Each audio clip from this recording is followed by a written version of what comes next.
again, okay, don't like doing it, but because we've already had that conversation before this, but I will still have to say, Gabriela, thank you very much for coming on the show. It was a pleasure speaking to you the last time in Mediator Experiences. And of course, this conversation definitely is also going to be as wonderful. So thank you very much. It is my pleasure too. But look, like I told you, there is no concept of any direction to the conversation. We take it wherever it goes. So nothing. There's no agenda. There is no script. There's nothing. Right? All right. So you So were it saying is, something. Yeah. sorry, go ahead. You were saying something. You were saying something. You were saying yeah. Yeah, what came to me when we were talking about why you started all these conversations with mediators or just with interesting people, um, and I'm proud to be part of the group, uh, is that many times we mediators that we learn how to be collaborative, we learn how to help other people be collaborative, and we worship collaboration. But many times throughout the world, and I've been quite a bit around, we're not collaborative among ourselves. And many times we want to emphasize how good we are, and we lose track of the why we're doing that. And in Brazil, we have a very good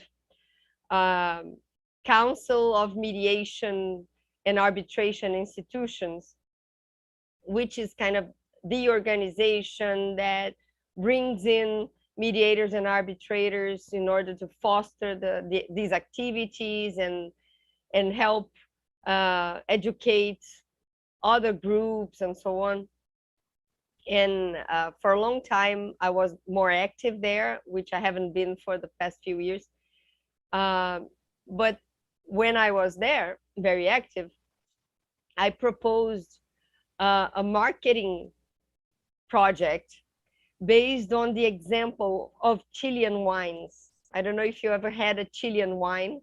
I don't drink, Gabriela, I don't drink wine, so I don't drink alcohol, but so I would not, that good world I do not part of. So, but you must tell us about this.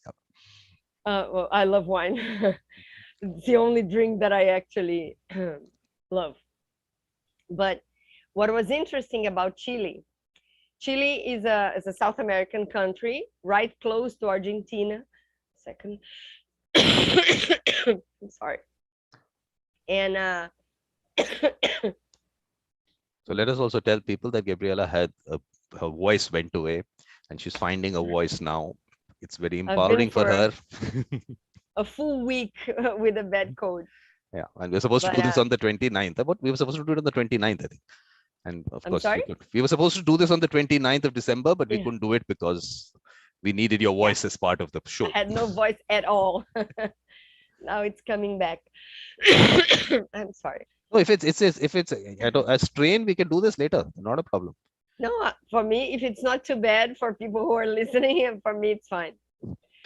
But I actually got to this point because I had meeting after meeting and the voice was never able to recover. But now I had a few days off. So coming back to Chile. So Chile is this South American country with a great land, great terroir, but it came to the market after Argentina. Argentina was the first country in South America to have great wines recognized worldwide. What they call the new world of wines was basically Argentina. And then Chile came into this market with wines that are at least as good as Argentinians. And for some grapes, it's better. As some grapes are better in Argentina, it's normal. Each terroir has the specific grapes that are especially better there. But they could never match Argentina in terms of marketplace and price. So all the wineries were doing their marketing by themselves. spending a lot of money to tell the world how good they were, but they were still a lot after Argentina. So they decided to do something different.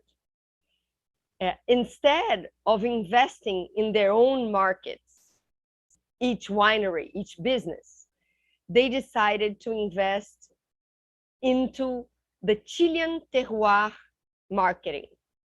So all the wineries brought in money and they started to emphasize how good their terroir is. And then after some time doing that together, they raised the world awareness to their terroir. So all the wineries there became more valuable worldwide because they could do it together. So I think this is such an example for mediators, because we keep many times, at least in Brazil, and I know quite a bit of other places, many mediation businesses are one people show.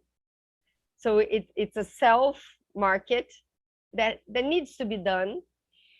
But we're so busy saying how good we are, and I'm not talking about specific individuals, that many times we lose track of explaining how good mediation is. In at least in my experience, most times when people came to me, just one side of a conflict came to me asking for mediation and asking, how do I get to the other side? Which is the hardest part, because for definition, if you are in a conflict and you offer something, the other side will not accept just because it came from you and you're not trustable for that person anymore. So what I said most times was, give them at least 3 options. So make a list of 3 mediators or 3 mediation institutions that you can offer and from which they can choose. Let them feel that they have a choice. You're offering something in concept that is you can explain, or you can ask someone they trust to explain to them why use mediation, and give them at least 3 names. And of course, if you want to offer my name, thank you very much. But you may choose other people, and I can recommend other people. And many times I listen to the case and I try to find the skills that the person needs, if it's a business mediation, if it's a family mediation, if it's an environmental issue or something. It's different people because it's different experiences. And it would not be me many times. So I'm doing this marketing for other people, but I rarely get the return.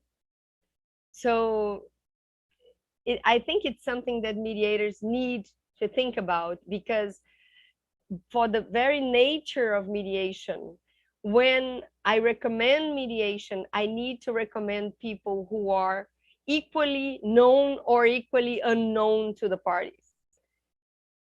And oftentimes they will come to me because I'm known to one of them and not to the other. So if we don't help each other, there will never be business for everybody. Well, even the work that I'm doing, I'm telling you, this is what the issue that I face is that people are not further promoting it. Do they feel that, look, if we are promoting this, are we promoting Vikram, and why we should not promote Vikram? Not understanding, look, what you're doing is there's so many other people who are also going to be promoted with it. They're all your fellow mediators.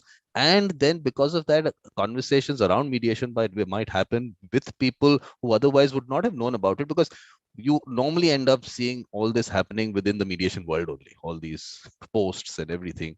But reach out to other people, like which I was just telling you before we started the recording, that is the world that we have to. There's so much work out there.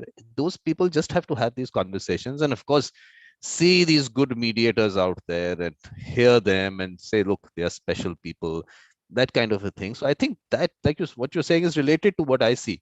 That further, they're not wanting to maybe promote each other because their insecurity, they don't think that's big enough of a pie for everyone. I'm saying this pie is so huge, there is enough for people with the mediator mindset, not Yeah. mediators. Okay, I'm not saying generally mediators because there's so like these factories which have churned out so many of them, so that is a bit of an issue there. But what I like is that pronunciation. Tehua. How do you pronounce it? Terroir. It's Tehua. French. I like that. Yeah. Tehua. Terroir. I'll tell you what my wine story is. This whole thing went around all these articles and everything that red wine is very good for the heart and you should have maybe what so much per day or so per week and everything.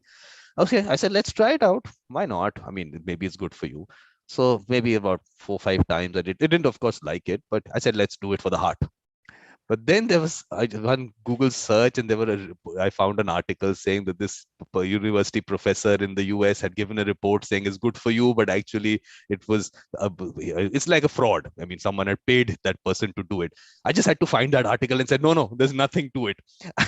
This is just what the alcohol industry just promoting wine. Then somewhere else I read how genetics also plays a part in getting the benefits from wine. So maybe people in the Mediterranean region can have certain genetics to take benefit from it. And okay, maybe we don't. So it just basically, in a way, I just did not want to drink it. So I said, well, this is it. Now I found my support and I didn't drink it after that. Yeah, I love it. So Yeah, I'm sure I don't know. Is it an acquired taste or is it something which someone takes to in the first go? I don't know about that. You would tell me. How does it work? a balanced life is always good, right? Mm-hmm. And I think wine it's totally about balance because it's something that you have to drink with the right food. You cannot drink a very strong wine with a salad, and you cannot drink a very light wine with meat, for example, because they would annulate each other. So wine is a balanced exercise. And if you drink too much, you hate wine the next day. So it's really about getting just enough. No, but So did you take to it first time you drank it? You liked it the first time you drank it, or you got I used think to it went, meeting my husband helped a lot it? Mhm. because I learned a lot from him. When we started drinking together, it became a lot more fun. And also when we plan a dinner and we plan the food and we plan the drink, and it all becomes an occasion. So that So, helps good moments be remembered. so all that But swirling the wine in the glass and smelling it and all those yeah, things and the putting smell it in is the mouth and just wonderful. keep it there, all the rolling and your thing, all that happened. All this exercise is very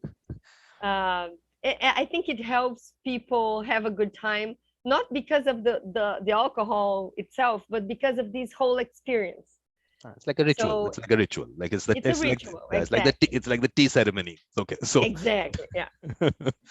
so no, but I think I don't know what do you suggest? I mean, look, you've seen the kind of things I'm doing because I'm trying to create a balance between. I want mediators definitely to be working as individuals only because finally only an individual can mediate. It is that it's a personal thing. You have to do it, and I want them to be highlighted because institutions, yes, can have panels and whatever, but the individual should be highlighted. But I'm trying to do a balance of getting people together. So this mediators collective but not create an institution.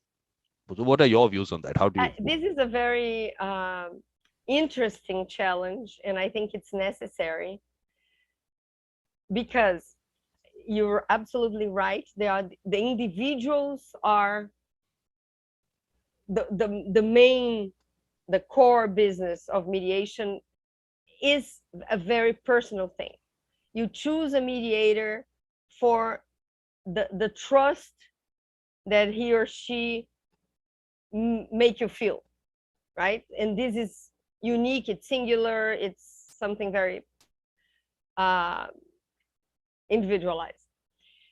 On the other hand, you will never, I really believe in mediation clauses. I really believe in the predetermination of mediation in a relationship, which goes either through the law or through the contract, the law between the parties. So, because on the very moment of conflict, it's not the moment where the parties are so able to think in a sophisticated way and decide for a methodology that will at some point bring them to an agreement. They are neurologically unable to think collaboratively once the conflict is real in their system. So they need to have some provision that will bring them there, or they need to have people, lawyers, friends, family, judges, who will help them get there once they're not able to do it by themselves because they are completely swamped into conflict. So you will not name a physical person, a natural person in a mediation clause because you have no idea of when and if that clause will be used. And if that name that you wanted to use there will be alive, will be available, will be willing to do it, or so on and so on. So you need to name institutions. That's the one very good reason for mediation institutions, in my view. That's why I'm so fond of JAMS. JAMS is my Disneyland, because it is a good place for a mediator to develop himself in a business, as a business, and still not lose this individualized charm that we cannot take from the mediator. But what does it take to build an institution?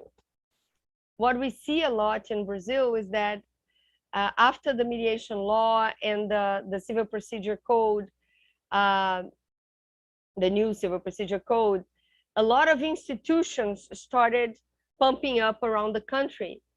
And some of them died even before they had the first case. Because it starts with the same mindset as arbitration, but the business is completely different. So arbitration is very institutionalized. And the problem with arbitration institutions is that the arbitration, how can I say, all the bureaucracy that arbitration requires, a secretary, paperwork, and notifications and so on, costs a lot. And mediation is a lot more simple, so it doesn't justify the same kind of price for the service that the institution is rendering. So if the institution was made to sell arbitration, mediation will always be a second or third or last option, because you cannot charge as much. It doesn't pay for the institution itself. It only pays for the service of the mediator and a little margin for the expenses. It doesn't make business sense to sell mediation if you were made to sell arbitration. And that is a big problem. On the other hand, the institutions that were made to sell mediation, they are normally run by mediators. And this is a problem. It's more or less the same thing as a hospital being run by a doctor. And that only made sense to me when a friend of mine, who is a business person, very well-succeeded businessman, he's a constellator, by the way. That's how I met him. Yeah, you're going to tell us about that later. Yeah. Yeah. But the thing is, I met him in another world, in another environment group. And I was telling him about the many many times that I tried to build a mediation institute based on some premises of making something bigger than I am. I always wanted to do something bigger than me, something that would stay even if I died, even if I was sick, even if I decided to do something else. I wanted to do something for other people to also grow with. And what happened many times is that people, they were normally I normally met them in training circumstances as my students, because I was one of the first to give training as a mediator in Brazil. So most people that were willing to put money into an institution to build something bigger, they were my former students. And this is not a problem by itself. The problem is, as he said, you are too much of a mediator to just run the institution. What people want from you, the clients and your colleagues, is that you are the mediator, you are the role model. So you cannot split yourself between doing all the efforts that the business person needs to do in order to sell, in order to market, in order to take care of accounting and so on, and also be the in the front line. So you need someone else to do the business part so that you can be marketable. Because, And that is what makes sense in that circumstance. because So yeah, please. No, that's it. So I think mediators, once mediators decide to come together, they have to have in mind that they need to pay someone who is professional, who is good, who knows what the person is doing, in order to sell them. It's hard for me to sell you and you sell me, because we are very busy doing mediations. So we need someone who will be there for all of us, and we need to pay this person. Gabriela, what am I doing? I'm not okay. I don't want to sell anyone for sure, but I'm saying I'm this promoting mediation and mediators. That's what I'm doing. That's what I keep saying also. But what the model that I decided was that, look, I have to just keep doing this. I have to put these mediators out and I have to have these conversations around mediation, but not on mediation, not about the process, all that. There is so much happening on that. Okay, forget that. But there's just the fact around some interest around mediation in that sense, where you're talking about the larger picture, also this vision 2026, which of course I'll talk to you as we go along. But that is what I'm doing. So model I said was, look, I can easily, I am told by people, why don't you create an institution, and what you're doing is what an institution does. I said, no, if I go in that direction, the work totally changes. I'm now going to be looking at how I can make money out of this conversation. Whom am I going to have a conversation with? What is the kind of conversation I'll have? What am I going to put out? It'll be totally different. So I said, let's not go that route.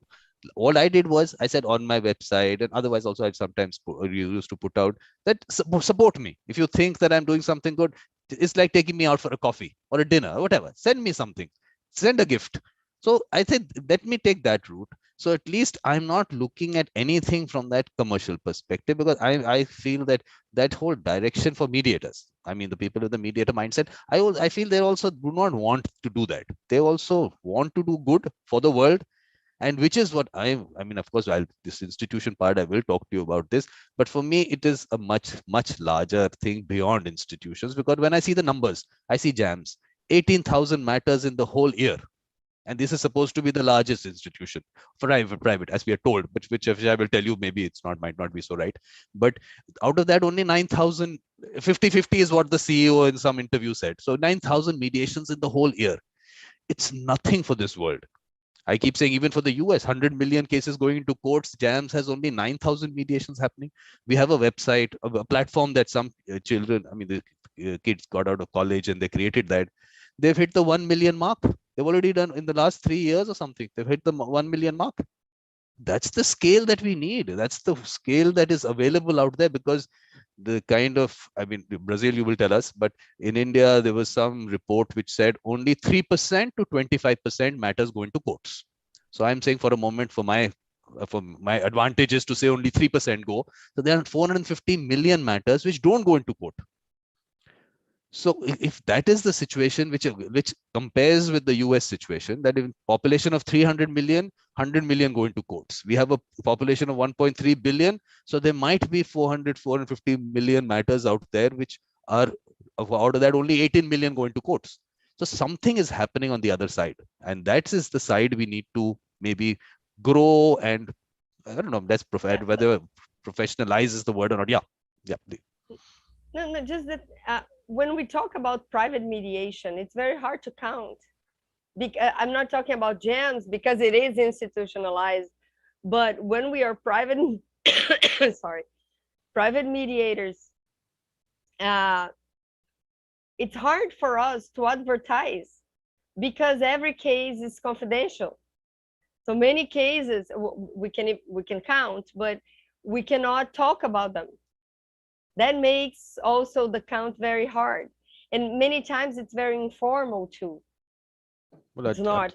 I'll tell you, Gabriela, there was one legal head of a very large company here. I actually, after the mediation, I recorded his experience and I actually put it out. I posted it also, and then I removed it because I realized my problem is I can't just create this whole hype around mediation, but not have the right people, because that Yeah, user experience is really important. So I said, of look, course. if a legal head of such a large company is saying I've used mediation and it really works and everything, of course, these are going to be, of course, large companies, their legal head, they all know each other. They'll start talking about it. Now they will just say, okay, let's mediate. But the mediator is important. So for me also in India today, first of all, we don't have people who are only into private mediation like me. Everyone in some way or the other is connected to the court system. There might be a handful of them as I see them. Otherwise, everyone is connected there. And that connection I do not want right now, because there is a issue in terms of user experience that's happening there. Because again, the fact that what they are paid, and someone's made a very nice, people might not like it, that if you give peanuts, you'll get monkeys. That kind of statement someone made on a mediation center in India, that someone who's part of that court.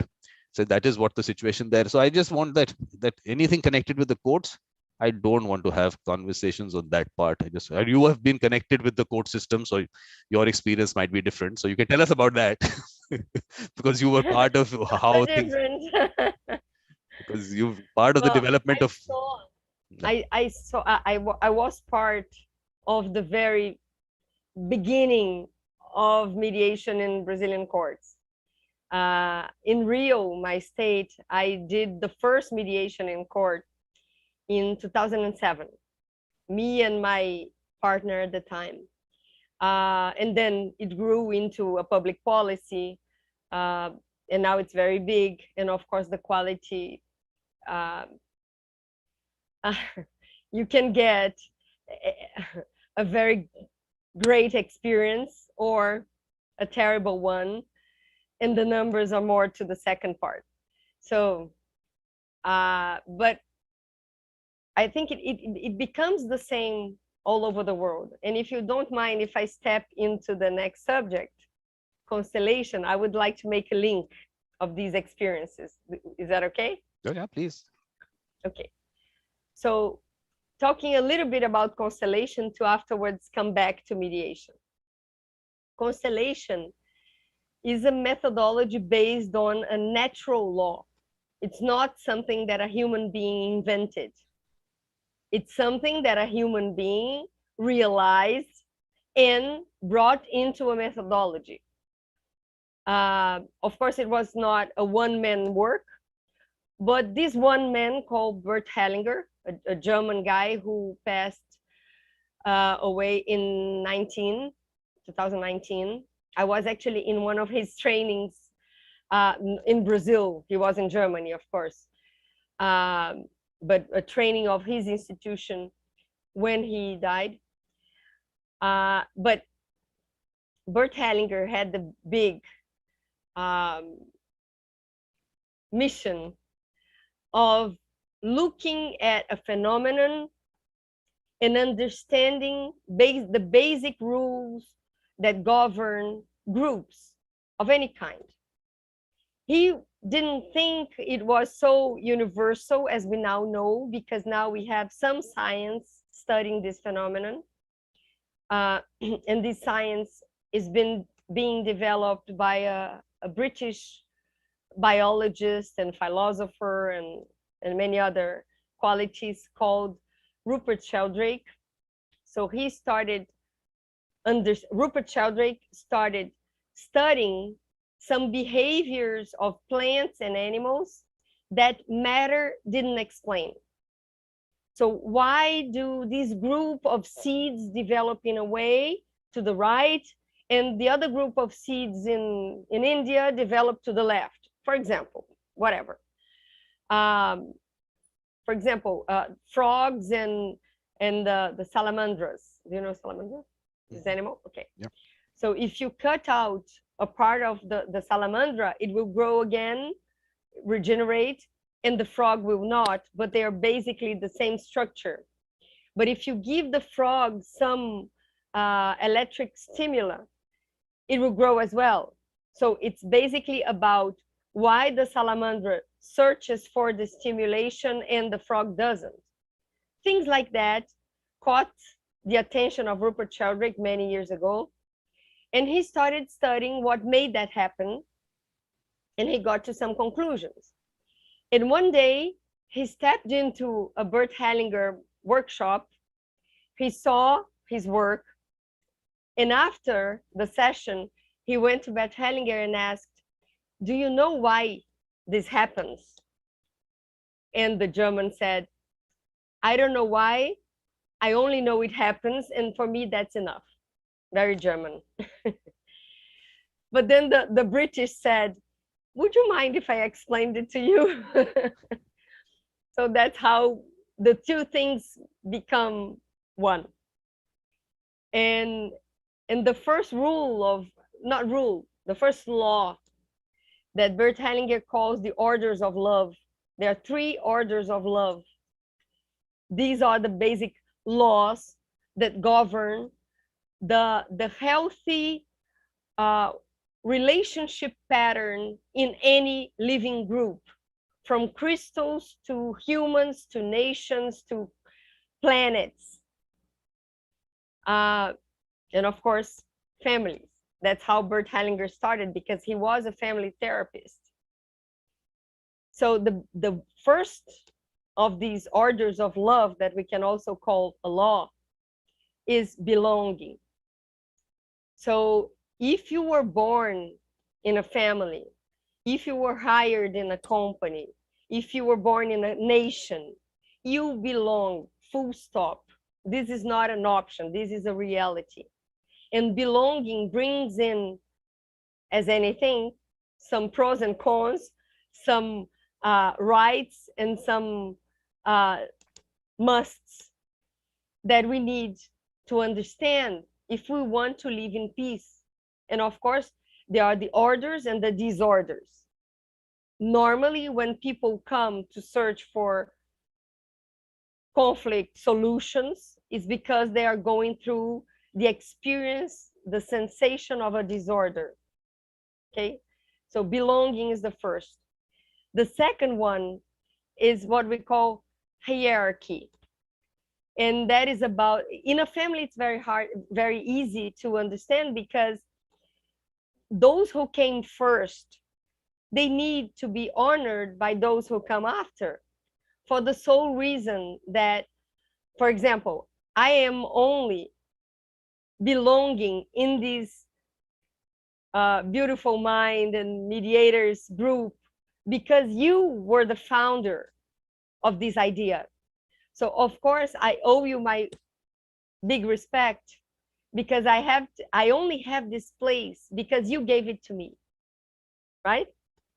So the way, when we are grateful for the place that we got in a company, in life, in a country, then No, I will have to come in. I'll have to come in. You are Go here ahead. because you are you. That's why you're here. Not because... Yeah, but if there was not you, I wouldn't have a place, even if I was the greatest me. But I still have to put that out. It's because you are you. Yeah. No, but it is very important to recognize the founder of a family, of a country, of a company, or whatever we go. And for example, when you have brothers and sisters, the oldest one was the first one to really experiment the parents as parents. So there are pros and cons. You have more attention in one hand. On the second hand, they make a lot of mistakes and they learn from their mistakes. So the second child will have a different place. It's not better, not worse, but it's different. So the oldest brother will normally need to be at least recognized as such. It doesn't need to say, oh, you're much better. No, but at least give them the due respect, and so on. And when you go in a firm, for example, in a company, it's a little different because it's not just a chronological order. You can come after me and be much more brilliant, much more skilled to the task, and bring in more results. So then you need to be recognized by these results, because these results feed the whole group. So these order, they need to be adapted depending on the group, but the basic rule is the same. And then the third, and this is where we will go back to mediation, because when I understood this order of love, as Bert Hellinger would say, it made a huge difference in my mediation practice. It made so many things make more sense if I had known it before. But anyway, we always learn it at the right moment. So the third order and last, sorry, is the balance between what we give and what we get. The only relationship that can not be balanced, and that is okay, is between parents and children. Because children will never pay back for the life that they got.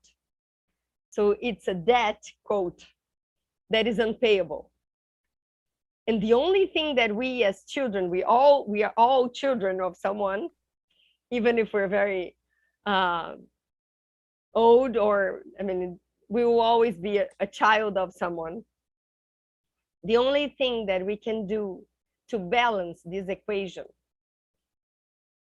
is to be, sorry, I always get touched at this point, to be thankful but grateful to the life we got, and do something good out of it. Every time we do something good out of the opportunity of being alive, no matter in what condition, we are balancing the equation of life. That's the only way. On the other hand, every time that we complain about what we didn't get, it should have been better, it could have been better. We always think that our parents could do everything and didn't do because they didn't want. And life is not like that. People are not as free as they really think they are. We are very limited to our own missions. And many times we need to make choices. And some of these choices we do not understand. It's not rational. It's way beyond what we can see and name and decide. It's bigger than us.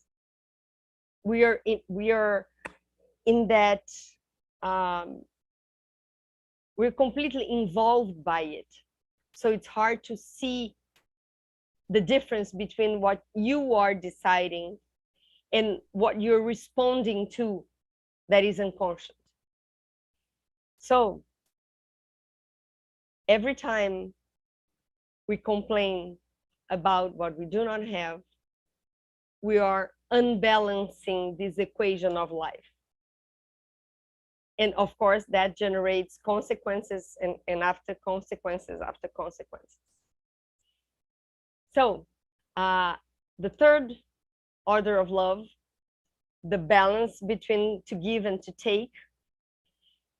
And when we say to take, it's the word we use is very important, because many times we receive things from life, gifts, blessings, things that come to us without any effort. But when we are talking about adults, about chosen relationships, a marriage, a work relationship, a friendship, we're talking about adults that chose each other. So we need to really understand that our efforts will bring in the return. It's not something that will fall from the sky and we just need to be there and cry for the next milk that our mother will bring, even if she doesn't have anything for her to eat. So it's a very different relationship, a child relationship and an adult relationship. And many people grow up, they think they are adults, but they're still crying for the next bottle. And many times when we allow ourselves to work for free, and I'm not talking about charity. I love to do free work as a volunteer, and that has nothing bad in itself. The problem is to do professional work for nothing or very little. As, for example, we see about mediation in courts in most countries, in most places. That unbalance takes value out of the market. So if you were giving it for free, the message you're sending is that it has no value. Exactly. Exactly. And it lowers the standard for all mediation field. Absolutely. I think I need to take this clip out and this has to be circulated everywhere. Yeah, please. Yeah, so this is very systemic. What we see happening, and I had, too bad it's in Portuguese, but I had one video in my website. I did a prototype constellation of mediators' prosperity, and I didn't limit the geographic reach, so it's worldwide. Basically, when we do a prototype constellation, it brings clearly what we all have in common, not the specifics, but the general.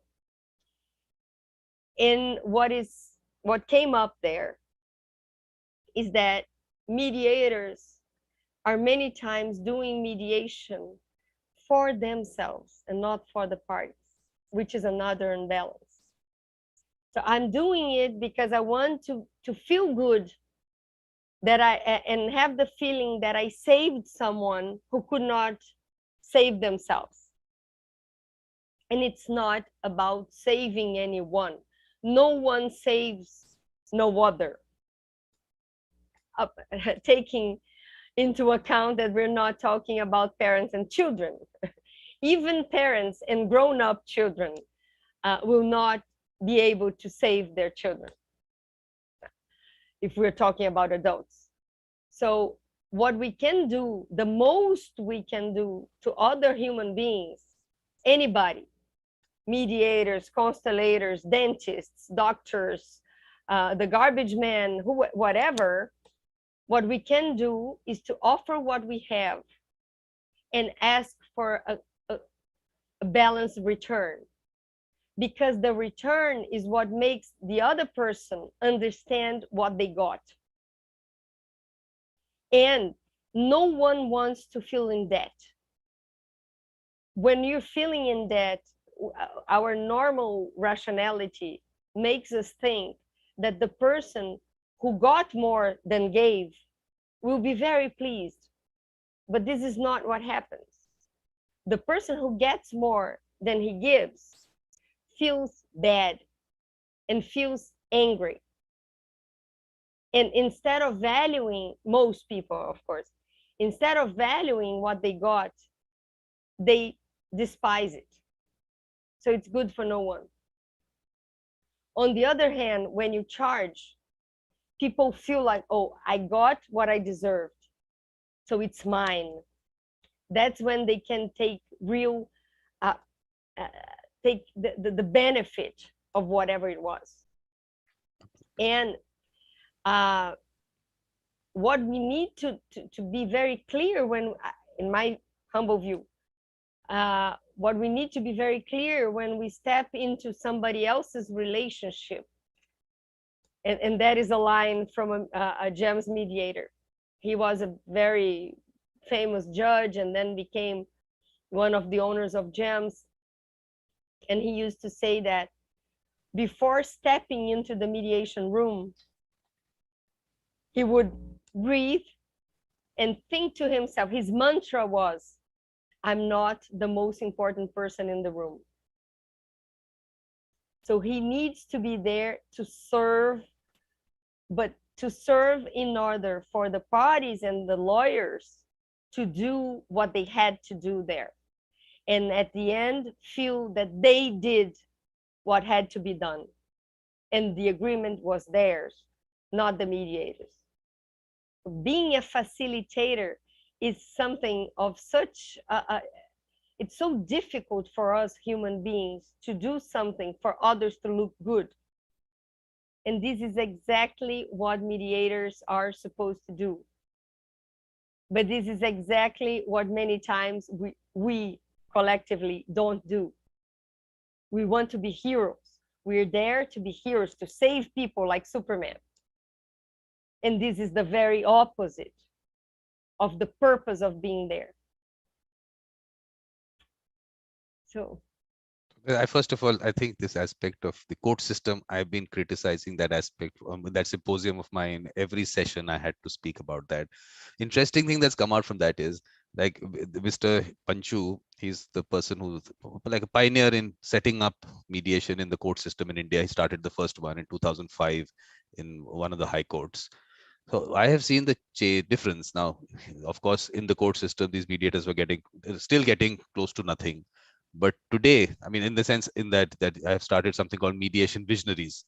So he was speaking on Wednesday on that, and he's now changed that concept, and he says that these whatever mediation that the court refers, it should go out of the courts to private mediators. Only the ones who cannot afford it, like you have legal aid for lawyers, like lawyers do it, same way that you can have mediators who can do for pro bono concept, but otherwise it should go out. So that's a major change, because if that is the way it had started, I feel, okay, it doesn't matter now, it doesn't matter, never too late. I think that is the direction it has to go. And if he's understood that and he's looking at it from that perspective, and a person like that, I'm talking about India, I'm similarly in other countries, some people would add that, people who are that senior and who have some say in the matter somewhere, should, if they start speaking about it, I think that is where, but who will speak about it? Like I was just telling you, me, and I say, okay, who are the other private mediators, full-time private mediators? I won't find them. So I'm going to be standing alone on the road with a placard in my hand with a black band or whatever. I'll be the only one there, or maybe 4 other people would join me. So that is where the problem lies, because over time, these are lawyers who are litigating lawyers in courts, and they also go to the mediation center, like you said, because they like doing it. It is something that they think that, okay, they're serving people or whatever their reasons are. So they're doing it for that. And some of them, maybe even what they get in the court is also good for them. I'm not even going to say that. I'm not going to comment on that. So someone, that amount is also maybe good. I don't want to undermine that amount also. Maybe for someone, it's livelihood. Who knows? So I'm not going to undermine that. But in general, the value of mediation and mediators definitely goes down. And which is what Mr. Akesanya from Nigeria, in one of the lecture series, he had come and he was talking about it, how when he goes into the court as a mediator, and a lawyer comes in with his robe and the wig and all that, the respect that that lawyer gets and this mediator gets so different. And even in the mediation, the parties are looking at you as someone, oh, this person gets as much as my clerk. They're looking at, because everyone estimates people with the kind with money somewhere. Okay, he's being paid so much, so that must be the value. So I think that whole circle is going around and we somewhere have to break it, and you have to break it in Brazil. You are the person who in some way have been part of it starting in the court system. So how are you changing it? Gabriela, please tell us that. Well, uh, there are many others, not only me. But the thing is, what I see as a possibility, uh, and I always advocated for that option because that's what I saw in the United States and also in Argentina. Argentina was a pioneer, not only in wines, but also in mediation. Brazilians and Argentinians sometimes have this kind of uh, Love-hate funny, relationship. yeah, uh, but they are very special in many ways, Argentina. Not only the terroir. So in mediation, they started having a mediation law in 1996, and they started it through a judge that went to the United States, saw mediation happening, came back to Argentina, and draw this law that passed. And it was always like that. So you have a cadre, a roster of mediators that are previously approved. So you have to go through a test and you become a pre-approved court mediator, court annexed. It's not inside the court. They call it prejudicial. So it's before the judicial system.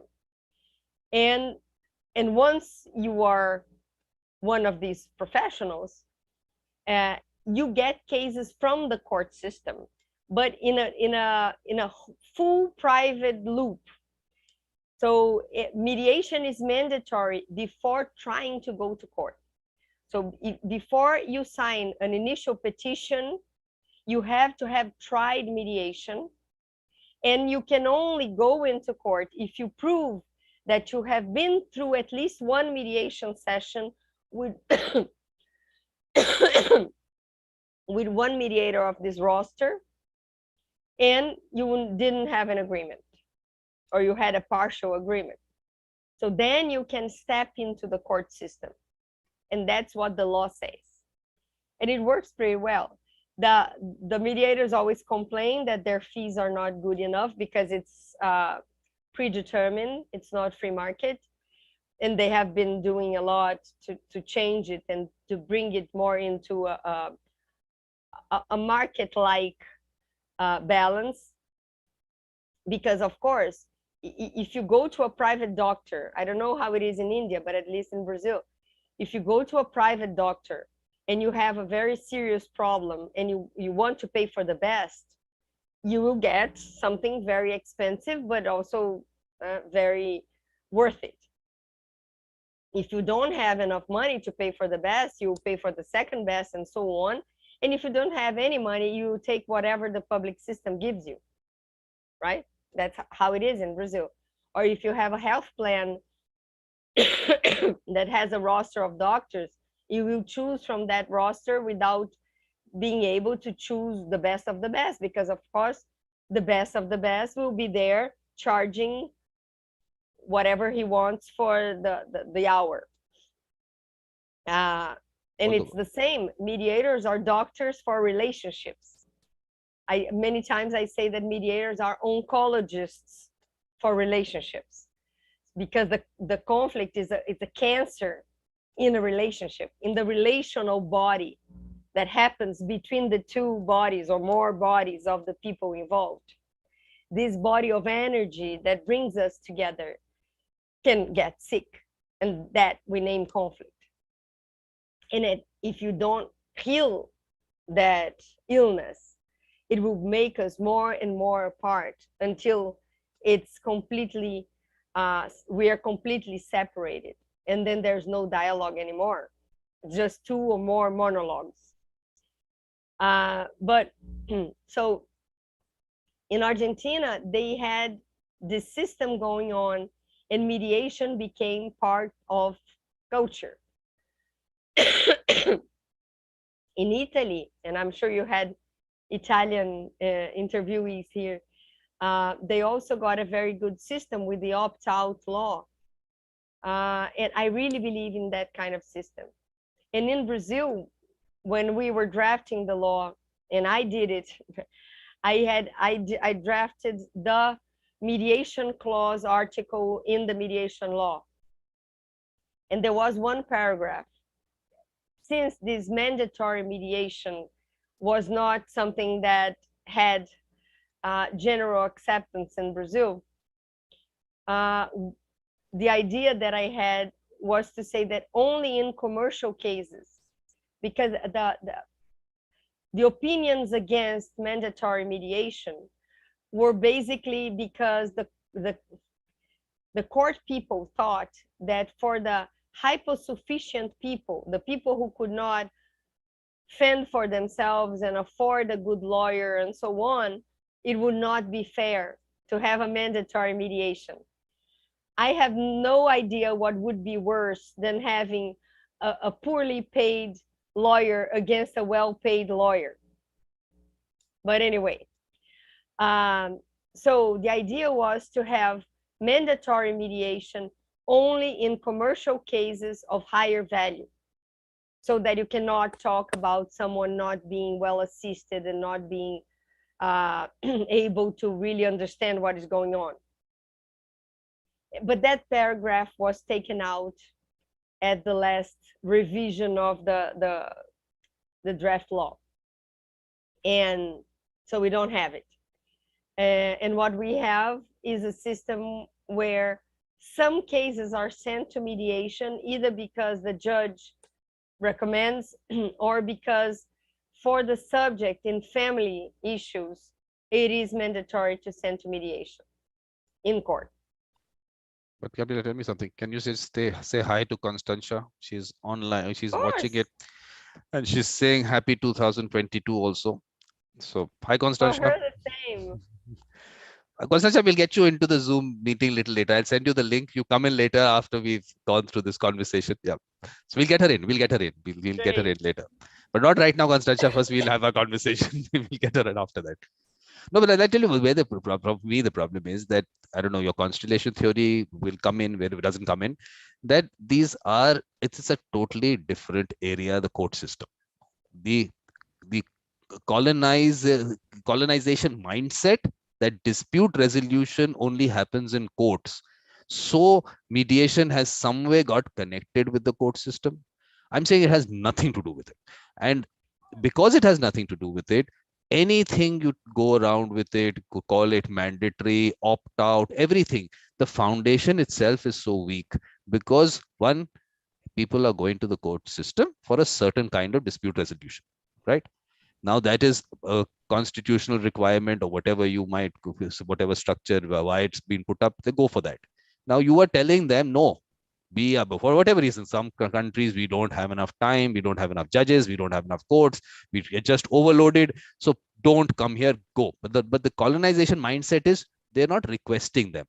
I was telling Mr. Panchu in that session that the Chief Justice is saying mediation should be used. I'm saying, forget all this mandatory thing. Let the Chief Justice go online, on media, on mass media, and just fold his hands and just tell people, look, we have not been able to deliver.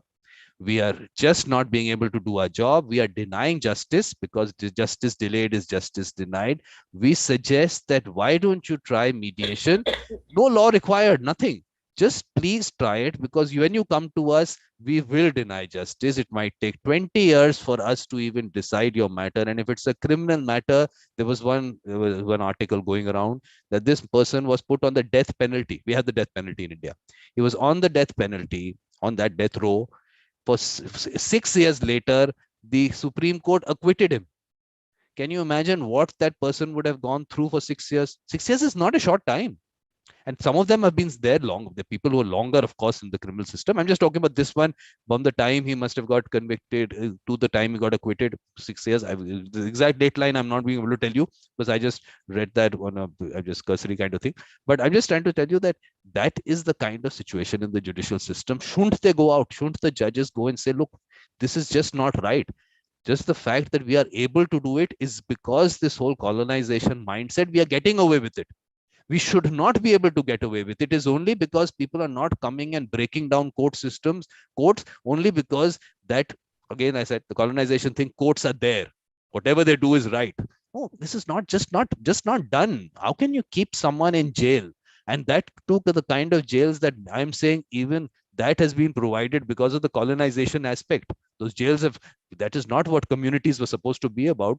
Of course, if someone, there is a crime and the person is still not convicted, you put them into a certain space, which tomorrow might not be the space they should have been. And first of all, that space also needs to be relooked, whether that space should look like that. But just the fact that you put the person through that is because you're getting away with it, because the colonizer could get away with it. You are here as a person who's a citizen of the country, because tomorrow, after 20 years, when you go and say, oh, you were innocent, nothing is done. You're not compensating the, first of all, how do you compensate for 20 years of a person's life gone?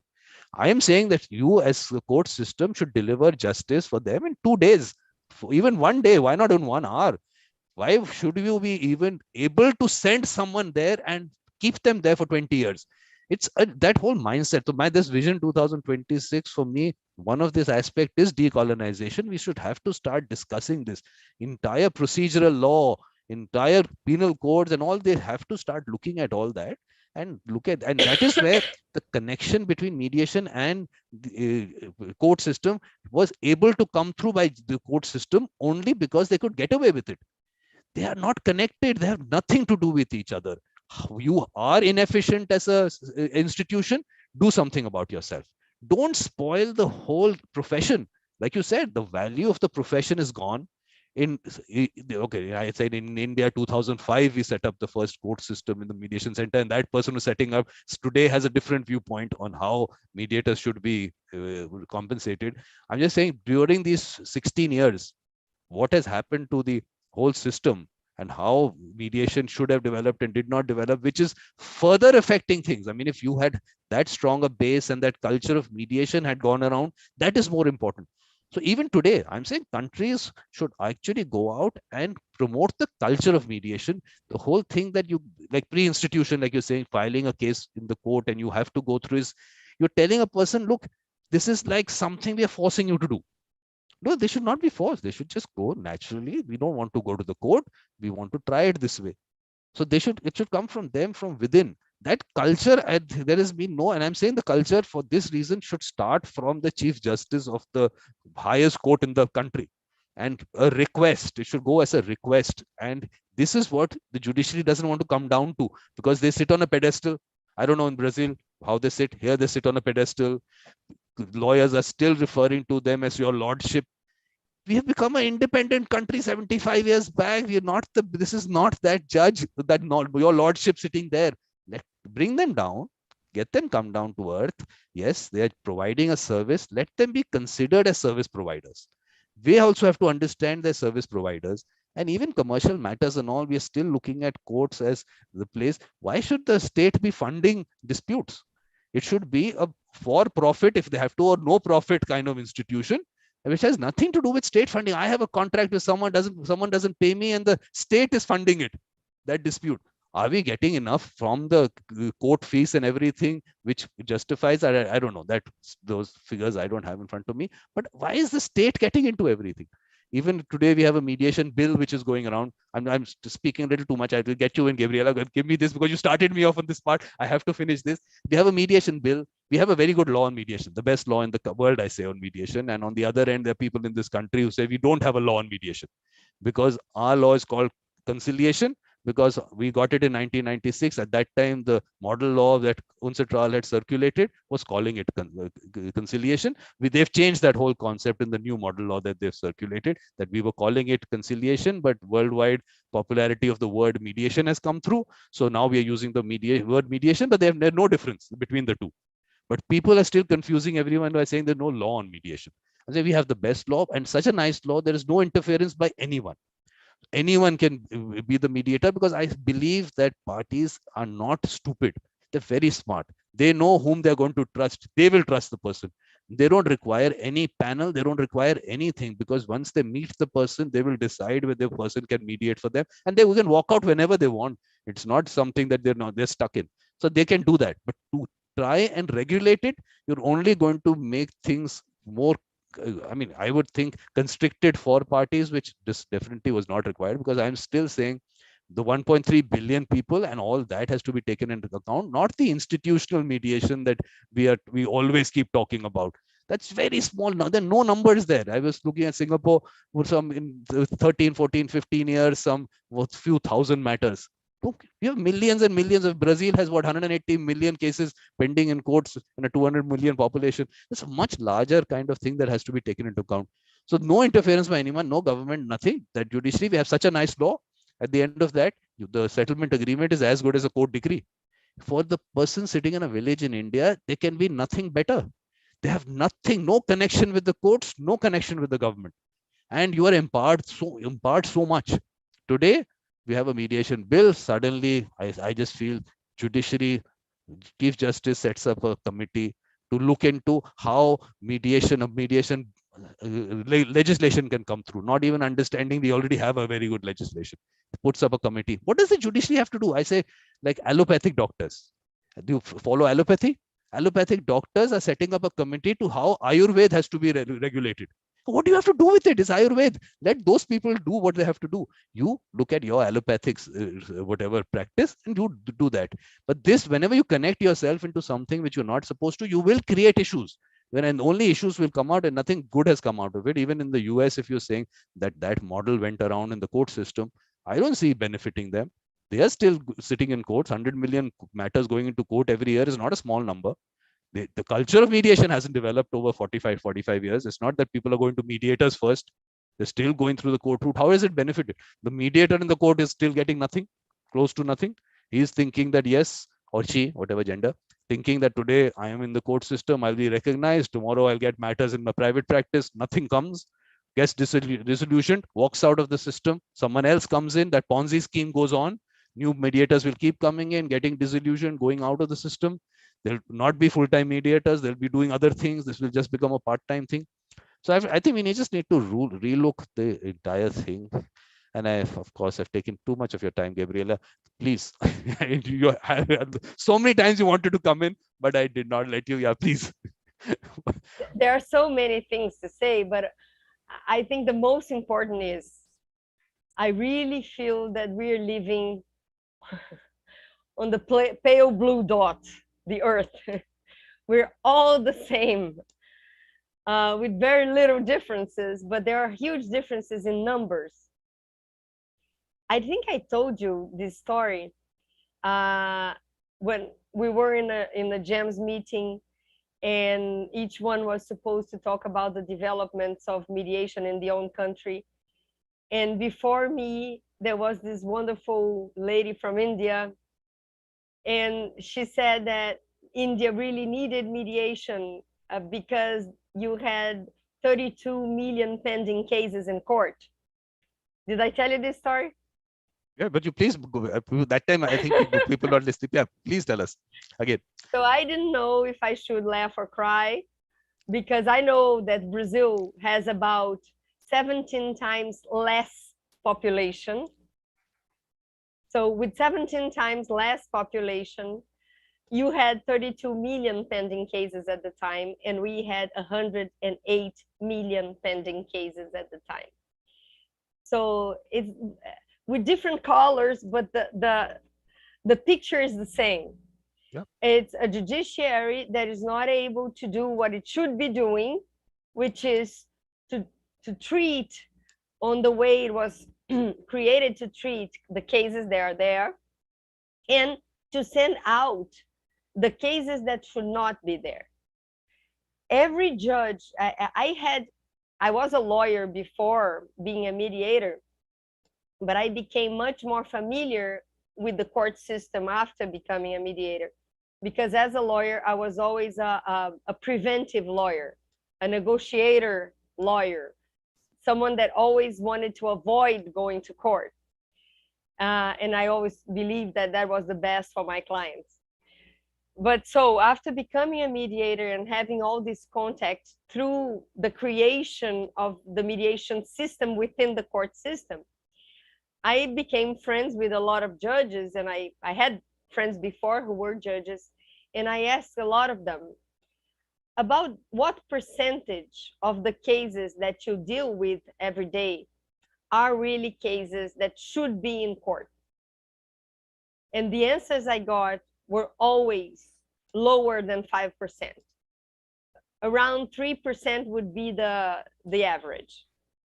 So about 3%, let's say 5% of the cases that are in court are cases that should be in court.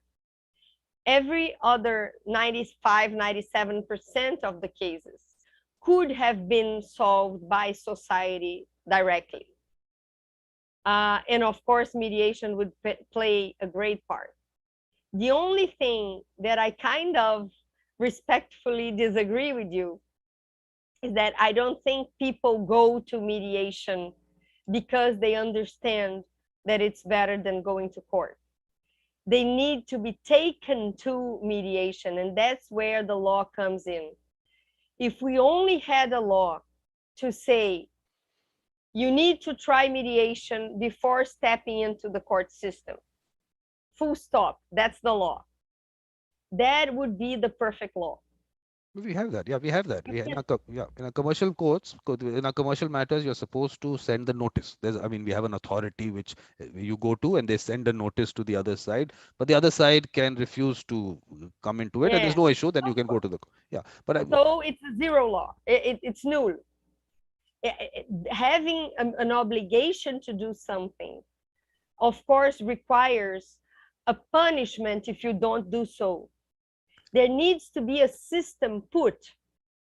So, for example, in Argentina, just to use this example that I already used, if you want to start, you need to know how to start a mediation. It's not enough.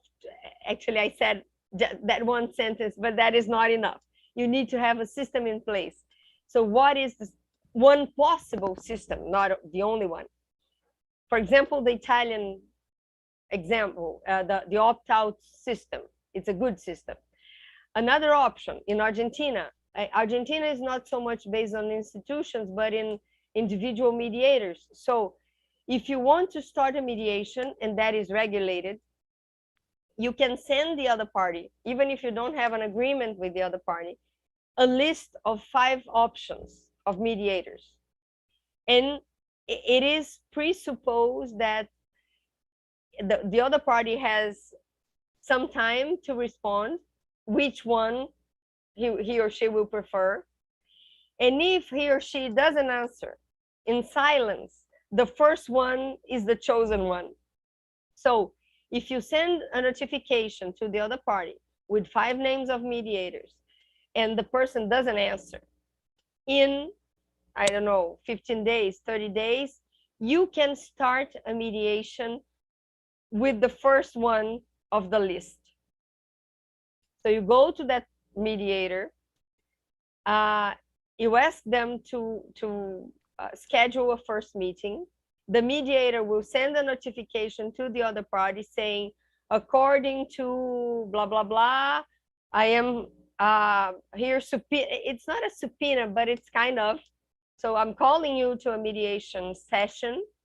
And if the person doesn't come, he will start the day in court. So the first one who wanted the mediation will be able to start a legal procedure and prove that he invited the other party to mediation and the other party didn't show up. So he has the benefit of doubt. He has the benefit of having tried, and the other party has the opposite of the benefit. No, but so he will have. No, but at the end of the whole thing, what does happen? One, the mediator is the person I'm interested in. Is the mediator being able to get whatever a livelihood out of it also? But Constantia has come in. I would like to send Constantia a message that I'll call you in, but she's come in. Let's say hi to her, and then will send her out. Let's just say hi to her first. She's come in, so we must say hi to her. Okay. So, yeah. But I'm just saying that at the end of the day, that for me, that mediator is important. So mediation gets promoted, the cases go out of the courts. I'm not interested in that. That's the judiciary. They have to sort it out. They get 1,000 times more judges or whatever they have to do. That's their job. I am not, as a mediator, wanting to make your life easier at my expense. Here, at the end of the whole thing, damn good process. So and so happened. Hello. Hi, Constantia. Hi, Vikram. Bom dia, Gabriela. Constantia, you were supposed to come Great to in see later. you. We were supposed to call you in later when our conversation was at that. Yes, I sent you that message also. Oh, I apologize because I just bumped into the link, so I thought it was time to show up. I'll be around. No, it's nice of I'll you to be come. At around. least you can say hi to us. We can talk to you. It's great to Hi, see you. Gabriela. Feliz Good to Ano see Novo. you too. Good to see you. Happy New Year. Happy New Year, Happy New everyone. Year. But where are you, Constantia, these days? Are you back in Brazil or are you still in the No, US? not yet. No, not yet. Next week. But maybe, what about no travel restrictions coming in right now? No travel restrictions so far. Luckily. Luckily. So how long haven't you met Gabriela? Have you been? Oh, that's another thing we have to thank you because it's been a long time we haven't met personally, but we follow up on each other closely throughout the pandemic as well. But now I have this New Year gift brought to you, brought by you. Yes. So Gabriela, why haven't you been staying in touch with Constantia? Well, actually, we live not very far away from each other, and we like each other, and we have a lot of people in common. But life has been kind of complicated lately in this past year, and so That's sad. Yeah, that's sad because I think people should be staying in touch with each other. Imagine I'm staying in touch with with both of you, and you're not in touch with each other. So that happens. I think the online life made a lot of things possible that before were very complicated. yeah, absolutely. So So Constantia, what's happening? Where in the US are you right now? Connecticut. So Connecticut. how's the weather? Cold. code. But it's been nice for most of the time, and then I would say quite warm for this time of the year, which is okay, I guess. No, but how does it compare in terms of Brazil in Rio? The weather there, what in winter? What kind of weather do you get there? Well, we never. Well, I would say that we don't have winter. We have either rain or sun, and most of the time we have very humid and warm weather throughout the country. Maybe in some parts of Brazil, like the south part, they get more of the winter spirit and uh, specific weather. They even have snow some places Yeah. in the south of Brazil, but this is not the rule. It's an exception. Okay, And let me tell Gabriela what the situation. Gabriela, the thing is that in the symposium, Constantia's session, she made a statement. She said that in my lifetime, I want to see that I can practice as a full-time mediator. So for me, she is the person that I am looking at as if she can be a full-time mediator, then I have done my job, whatever way it happens. So that is where the target is. That's why I'm targeting the judiciary. I'm targeting this entire mandatory thing that if you are finally at the end of the day, Constantia cannot practice as a full-time mediator, the whole thing hasn't worked to our advantage. I'm very clear on that. So that is what she is, the person whose name is going to be there as the person who has to practice as a full-time mediator as soon as possible. and I have to remind you again, this is not only a pledge, a goal in life, but I want to be a full-time mediator in this generation. Yes. But that's what what I am doing, whatever I'm doing, only to make you a full-time mediator and make sure that create that atmosphere. I will criticize Appreciate the judiciary. I will fight with Gabriela. I will tell her this whole mandatory thing and this is not working out. I will keep doing that with everyone. With Constantia, I will make sure that we are not going to let the system affect mediators. Damn good. Like I was just telling her, damn good. Mediation being promoted. Judiciary is talking about mediation. What use is it if Constantia cannot practice as a full-time mediator? It all comes down to that, Gabriela, nothing else. Is Constantia being Well, able to practice as a full-time mediator or not? So you, whatever you say, whatever you think, please make sure at the end of the day, we are looking at Constantia and her practice as a full-time mediator. And yeah, that's I why, think we have many again, ways to. I insist in participating of this Disneyland, mediation Disneyland project. We have surpassed Woodstock phase. This is Disneyland. It's a permanent project. But Gabriela doesn't know about it. You know that it was called the Woodstock of mediation by Rafael Lobo. He called it No. the. Okay, you don't know about that. Okay, okay. Let me show you the poster that he designed. This is, I love doing this because it was so creative of him. And of course, now Constantia is going a step ahead and she's calling it the Disneyland of mediation. So let us just look at that first, okay? That was, I don't know, but you didn't see it at all. Huh? You didn't see this promotion of this. Mhm, mhm. One second. One second. Just give me a minute. So that part of it was really, really, that period was amazing. We had what, almost 100 speakers from over 40 plus countries. This is what he had done. This was supposed, this is on the original poster of Woodstock. So I really, Great. very nice. I mean, I found it so creative. And just the terminology, that whole cult status to it, it was, those were interesting days. Imagine 7, 8 sessions happening in a day. Well, you know what makes it possible is that you love it. You have fun with it. Yes. And I think this is something that mediators should learn, because all we do in a mediation room is very stressful. I mean, we're dealing with people in their worst moments. So if we don't find a way to make it lighter, we cannot stand 7, 8 sessions a day. Yep, absolutely.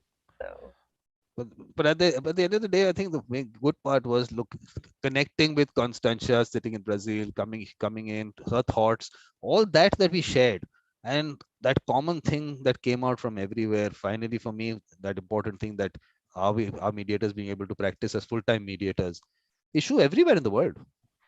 Issue with the court system everywhere in the world. So all those common things, that those things that people might think is only unique to their countries, it's not like that. The same thing went all around. we So are that, all one. yeah. So I That's think the that sentence of the day. exactly. But all one, but in a situation where we are being devalued and the profession is being devalued, with us not being responsible for it. Some Yeah, other institution being responsible. Yeah. yeah, but that's where the whole orders of love come in. What can we do? What good can we do out of it? We need to look at the reality and see what we can do to make it better. How do we drive forces from this difficult situation we are at? Why are we there?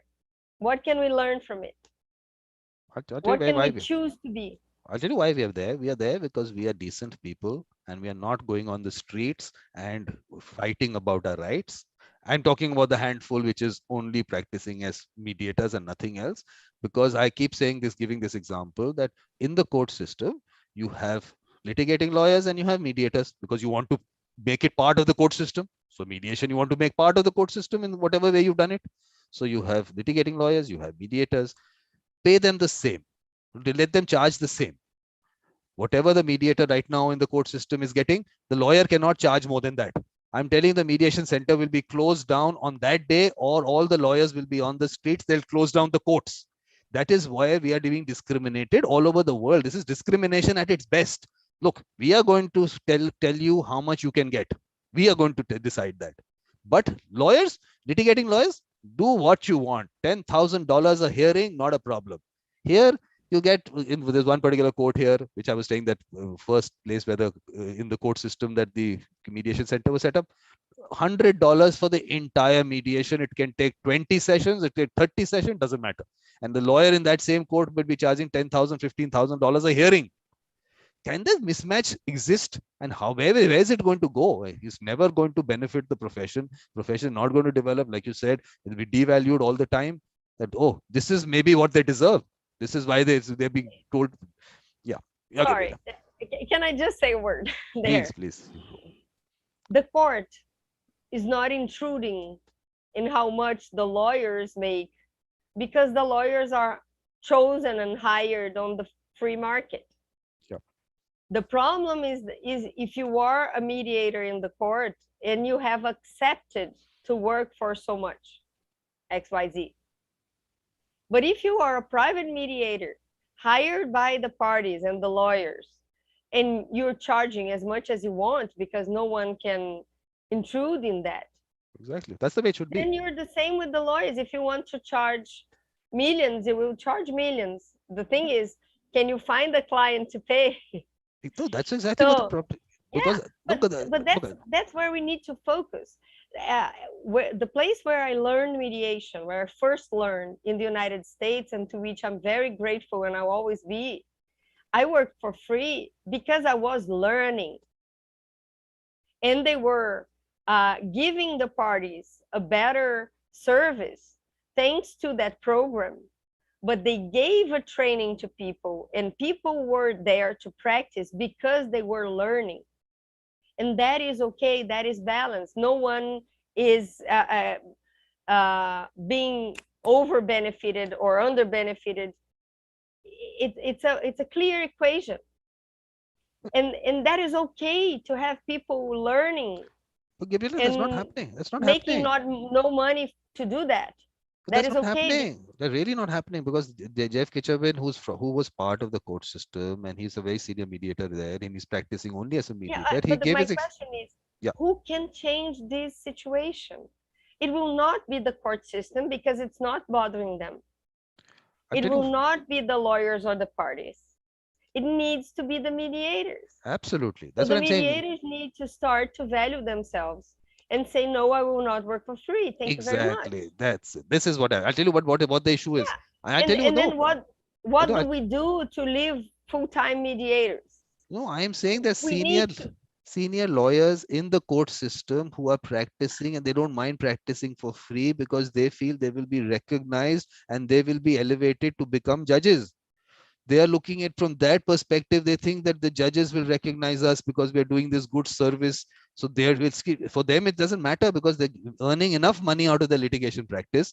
So they just think, so I'm saying to get to that mediator, and I want to request them, please do not work for this amount. You are spoiling the profession. But at the same time, also I have to be conscious of this aspect that for some people, for some person, even that amount might be a livelihood. So I don't want to take that away from the person, but at the end of the day, the quality of the user experience has to be the best. And that is where I have a problem with. When someone tells me, like I told you, that person told me, if you give peanuts, you'll get monkeys. And that is the reputation of that particular mediation center. That is what I have a problem with. It's not just about mediation. It's not about the parties are going to talk about mediation to people when they go out. And what are they telling people about it? Yeah. But the main dysfunction is when you're doing something thinking that you will receive. That's the difference between getting and receiving. Something will fall from the sky out of nothing to balance your equation. That will not happen nowhere in the world. So if you want to work for the courts, either because you're still learning, or because you love it, or because you have more time than you can spend, it doesn't matter. Be okay with it. That is the reality there. The judiciary is not promising to pay. So why are you expecting to receive? And that deception, you get disappointed after disappointment after disappointment, because you are in Brazil we say that you're hitting on a knife. No, you're punching a knife, and then you complain that your hand is hurt. Who is doing the movement? The knife? No, but let me tell you also that the fact that you're saying learning, I'm saying learning for what? They think they're learning to get, they will set up their private practice and they will get work. They're not getting Of it. course. And this, like I was telling you that Jeff Kitcher been telling us about his experience. He was saying that I was in the court. I used to give some time as free because I would learn, and people would recognize, lawyers will recognize me and then ask me to become a mediator on a private practice kind of thing. He said, did not happen. And I used to tell them that, look, okay, you've been taking me as a mediator so many times. What about some private work? He said, you've given your time for free. We'll take that time. So that did not help the mediator. But the only major issue has happened with the judicial system and the mediation is that we are talking about it. And all those interesting things, Gabriela, about that heart, soul, and spirituality in mediation, those are conversations I want to have with you. And we've gone into this direction, which I'm telling you, why there is a problem on that direction is because the judiciary, again, the colonization aspect is strong enough to influence things which they should not actually do. But they're going to get away with it. They're going to get amendments in the law done. They'll make committees to look at mediation. So that discussion will get us nowhere. We'll keep trying. We'll keep trying. But these other interesting conversations, which we can only have with you, what about those conversations? So in my vision 2026, one of those things is heart, soul, and spirituality. I feel that those are important elements of mediation, which have been lost out in whatever training happens and whatever discussions happen. Is it the US model that is going around? In that US model, these elements don't find a place. Maybe not. So how do we get heart, soul, and spirituality into mediation in terms of discussion and more? Please, that is an area which I really feel you can add a lot of value to. But can I suggest a schedule? We've been talking for about 2 hours. Maybe we could plan another session and just give a glimpse of the next chapter. Anytime. Is No that issue okay? at all. Absolutely. Because the subject is so different from what we have. And this was the subject to go to. Yeah, this was the subject we were supposed to go to. And this is where it normally does happen. It normally ends that as that discussion takes a lot of time and it goes nowhere at the end of the day. Because obviously, but okay, that was also important. That was also important. We've got that out of the way.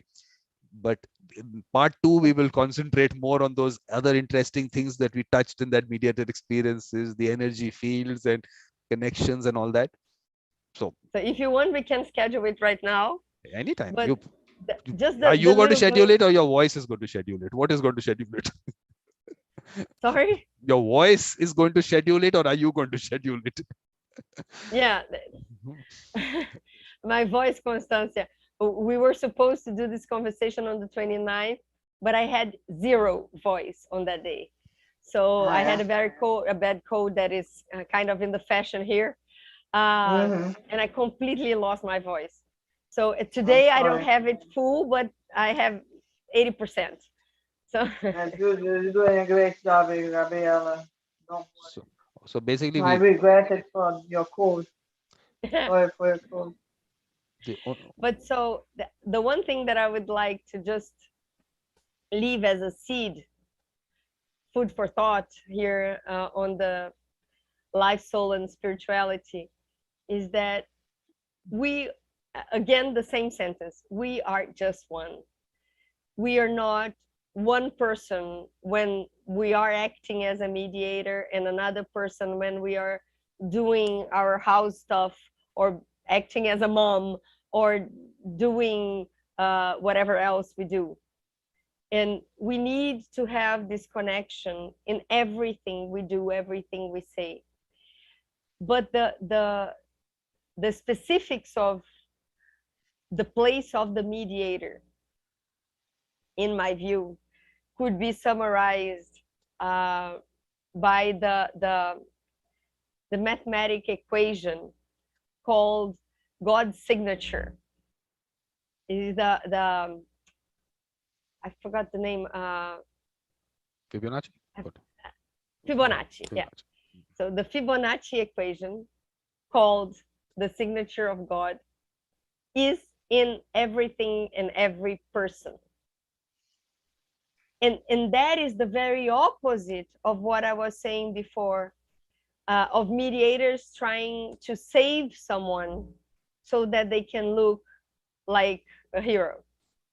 When you really believe that everybody is God's signature, that everybody has the Fibonacci equation in itself, that everybody is able to solve their problems, and you are there just to create a better environment for people to bring out the better in them,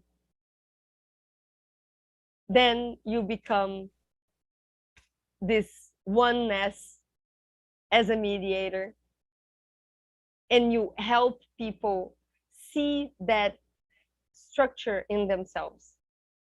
You can only inspire people, you cannot do it for them. But if you're there desperately trying to save them, they will only get more desperate. And sometimes they will draw an agreement, but it's just one more sheet of paper. It's not what really fix the situation from inside out. And there is a quality issue there, as we are always talking here about quality. Yep. The quality needs to look like the parties, not like the mediators. The quality of the mediator is to bring up the best in the parties, and everything will come from there. Okay, so now what has to happen is Constantia and you, both of you, also have to be part of the lecture series. We need lectures in, of course, in English and in Portuguese, both, because I had Rafael doing it in Spanish and English, and then Luis also has done in Spanish and separate, not the same translation happening, actually separate lectures. What is this topic? You pick up the topic. You say whatever. The whole thing is to inspire people who are outside the mediation world, for them to in some way get inspired to be mediators or to get into mediation in some way, get connected with it.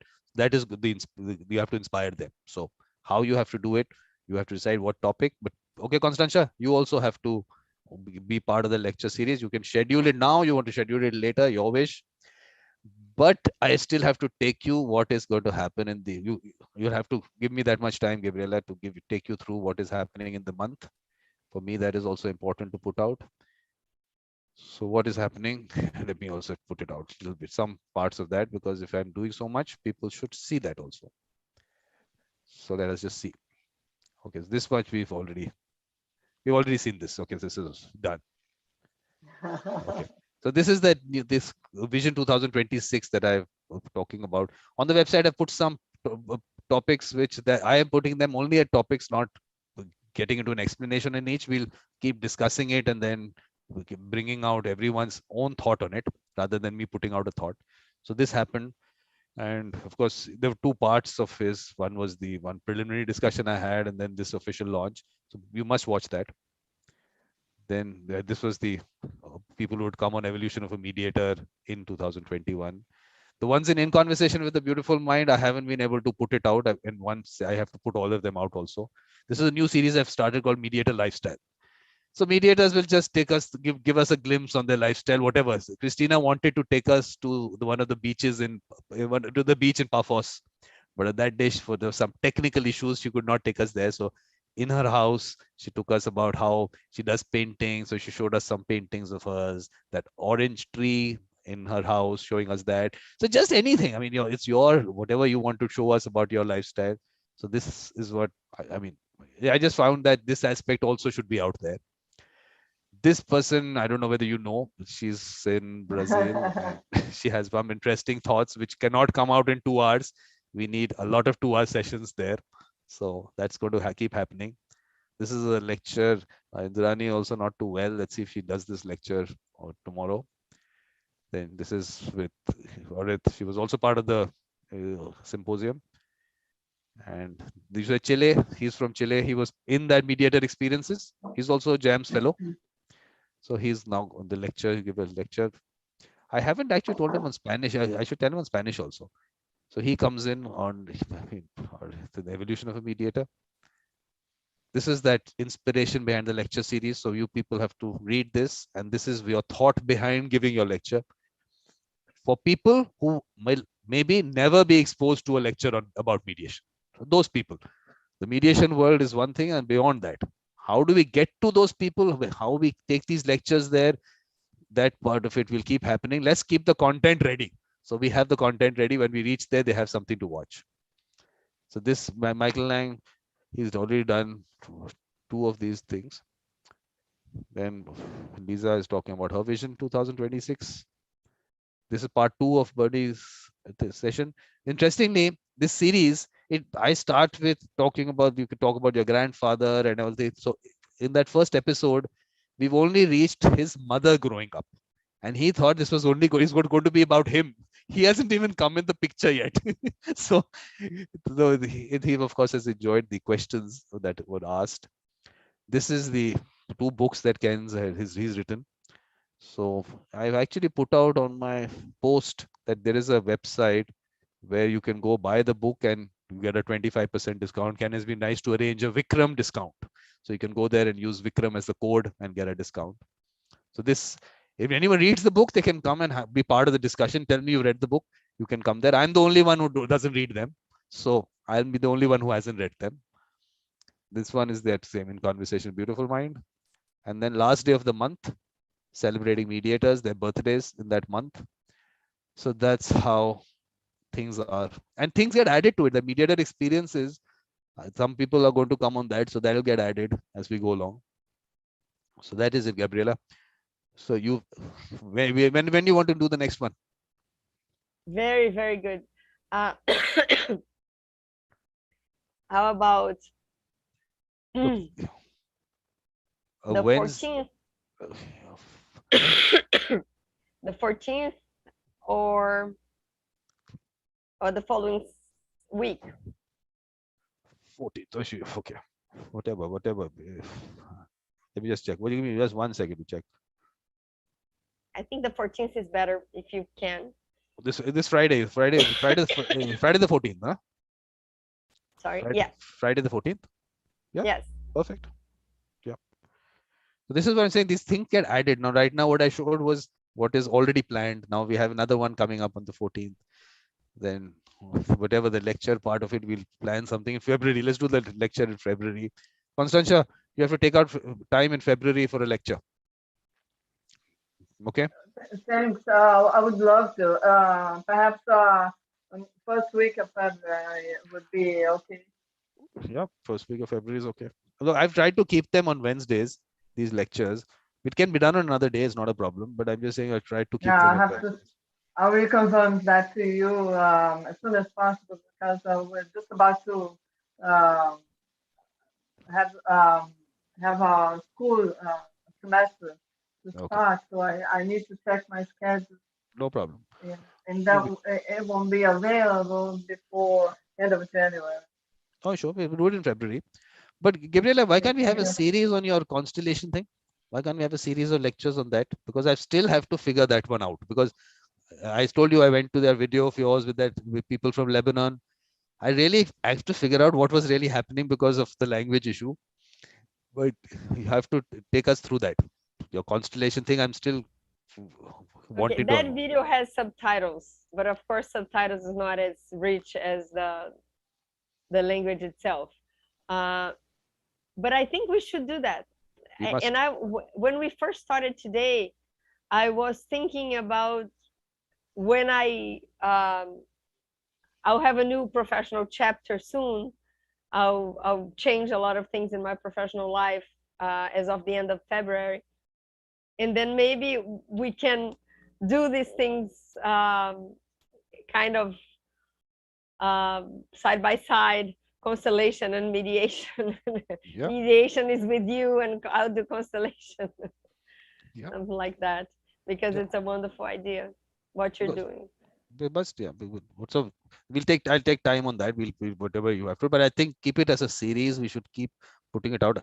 How that works, I still have to figure it out. I haven't been able to figure out how that whole thing was working, what was really happening there. So you can take us that. But tell me, I said Gabriela, Assmar, Brazil. Should I also put Lebanon next to it or not? No, no, it's okay, Brazil. Okay. I have the Lebanese nationality, but I was born in Brazil and raised in Brazil, and I'm pretty much Brazilian. But the Lebanese connection is all there. Yeah, no, I am Lebanese. Yeah. But in terms of family and all, everyone is still there, or? No, no. Mhm. And I don't speak a lot of Lebanese, so Mhm. That should be interesting. But unfortunately, I would love to. no, there was some people from Lebanon who sent me such nice pictures of Lebanon. Such a It's beautiful wonderful. place. Such a beautiful place with Very, this. very I mean, beautiful. you have the mountains here and you have the sea down there. Such nice places. Yeah, But become conflict areas, I think that becomes a little bit of an issue. But yeah, we should be, I mean, it should be visited at some stage in life. Yes. exactly. Okay. So at this point of time, you want to finish this conversation and you want to take it up on the next thing. So, of course, I have to thank you for being there. And Constantia wants to thank you for being here. Yes, Constantia, you want to thank her for. Uh, of course, like you said, gratitude is the word, the name of the game, and it should be this new year again. Um, Word uh, of the year.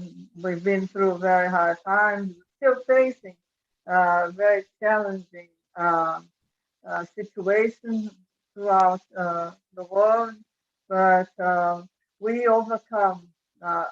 I'm very realistic, not being optimist, but I'm very realistic as far as what we have achieved. We have achieved a lot, not only in our personal lives, professional careers, and worldwide at the same time. This has been a great learning for all of us, and I think this new year will serve as um, as a stimulus to be on the move uh, forward, looking ahead and upwards, and mediation will definitely help us to get there sometime, somewhere. We've come a long way, and this is true for Brazil, but within this last 5 years, as I'm as I have become a mediator, no matter which kind, no matter how much time I have dedicated to my mediation. But Gabriela will agree with me. We've come a long way, but we've been getting lots of achievement as far as the promotion and the need, the awareness of our um, fellow Brazilians, not only as citizens, but as in the legal community and as mediators specifically. We, we, we we have changed it, and we have changed it for the better. This is the message for the time being. But the Thank you interesting, again for. but Constantia looks beautiful outside. Nice green area that you have outside. This is what Oh mediator yeah. lifestyle is about. You should have in that you should take us through what you where you are, all those the nice green area that you have at the back. But one thing you have to promise me, Constantia, when you get back, you have to go and see Gabriela. No, Okay. no, no, no. Listen, the fact that we have been in close contact within the last 2 years, because she's been very active and busy promoting and working on the Constellation chapter of the alternative dispute resolution saga that we've been putting forward in Brazil, and I've been working on my mediation. But like I said, we've never been so close in a way, because not only we have common friends, um, and but because somehow or the other we have to follow up each other's work, because they go together like horse and carriage.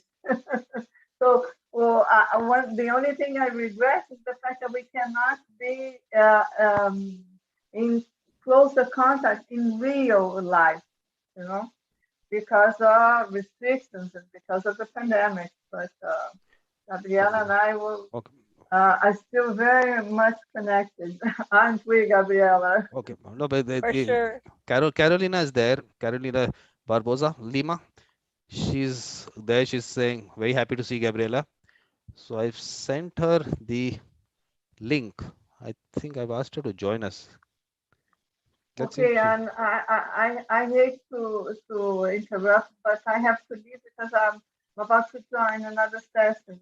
If you allow me. Yeah, yeah. Okay. Thank you for coming Okay, in. Thank you for coming, Carol. okay. Constantia will My fix up a pleasure, my pleasure. time for your session for your lecture series, right? Okay, Okay. See you. okay. See you. Bye bye, Exactly. Gabriela. Beijo. Yeah. Please go and Beijo. Saúde. please meet her. Please meet her when you get back. Please. Not on Zoom, but actually, please have a coffee together. Hmm? We'll have a Okay, coconut more water. than that. Yeah, Coconut yeah, water. yeah. By the No, beach. no, By the no beach. wine. Yeah. No wine. Oh no, Or Gabriela's people. maybe. no. No, no, she's promoting wine. I think there is some connection there. She's part of the alcohol promotion board also somewhere. She's promoting wine also at the same. Not Why just not? alcohol. Wine. Why Yeah, not? wine. Why not? Bye bye. Why Yeah. not? I need But, to go to. I just used. I don't know if someone else is coming I in, but just told I I just have told to. Carolina. Carolina was on there. She was saying hi. So I just sent her the link. If she comes in, it'll be nice. She can say hi to you. I don't know whether she got the link. Carolina, I've sent you the link on WhatsApp. So if you want to join us, please. So anyway, hopefully she does. But anyway, I thank you very think. much, Gabriela. I know you need to leave, so we can definitely, and I'll see you next time. And please, we will keep our discussion more on those interesting areas which need to be explored. See you soon. Yeah. To All be right. continued. Bye Absolutely. bye. See you. Bye. Have a great year. Thank you. You too.